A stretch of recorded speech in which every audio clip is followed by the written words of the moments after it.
இப்போ இந்த விவகாரத்தில் திரு எடப்பாடி பழனிசாமி அவர்கள் வந்து சட்டம் ஒழுங்கு சரியில்லை, போலீஸோட பாதுகாப்பு குறைபாடுகள் இருந்துச்சு அப்படின்ற ஒரு விஷயத்த சொல்றாரு. அதை விர்ச்சுவல் வாரியர்ஸ் எல்லாருமே எடுத்து ஸ்ப்ரெட் பண்ணிட்டு இருக்காங்க சார். இது எந்த வகையில் திரு விஜயை காப்பாத்துச்சுன்னு நீங்க சொல்றீங்க சார்? இது மட்டும்தான் விஜயை காப்பாத்துச்சு. எடப்பாடி பழனிசாமி பேசியதால் தான் பாதுகாப்பு குறைபாடு என்ற கோணத்தையே மக்கள் பார்க்க தொடங்கினார்கள். செந்தில் பாலாஜி காரணம், இவரு காரணம், அவரு காரணம்னு அது வரைக்கும் பேசுங்க. பாதுகாப்பு குறைபாடுன்னு யார் பேசுனது? ஃபர்ஸ்ட் அவர் தான் லீட் எடுத்து கொடுக்குறாரு. பாதுகாப்பு குறைபாடுன்னு போட்டு அவர் உடச்ச உடனே தான் ஆமாம் இல்லை அப்படின்னு யோசிக்கிறாங்க.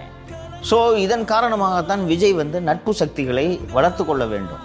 இன்னொன்று சார், அந்த பத்திரிகையாளர் வந்து இபிஎஸ் அவர்கள்ட்ட கேட்குறாங்க சார், கரூரில் இவ்வளோ பெரிய துயர சம்பவம் நடந்திருக்கு, அவர் என்ன ஹாஸ்பிட்டலுக்கே வரல அப்படின்னு கேட்டதுக்கு அவர் சொல்லியிருக்காரு சார், அவரோட மனநிலை எப்படி இருக்கும் அதை புரிஞ்சுக்கங்க, இதில் அரசியல் பண்ணாதீங்க அப்படின்னு சொல்லிட்டு ஒரு பெருந்தன்மையாக பேசுகிறார் சார். ஏன்னா அவர் நினச்சிருந்தா அங்கேயும் கூட அரசியல் பண்ணிட்டு அவர்னால தான் எல்லாம் நடந்துச்சுன்னு சொல்லியிருக்கலாம்ல சார். ஒரு பக்குவமான அரசியல்வாதி எப்படி பேச வேண்டுமோ அப்படி திரு பழனிசாமி பேசியிருக்கிறார் என்று தான் நான் புரிந்து கொள்கிறேன்.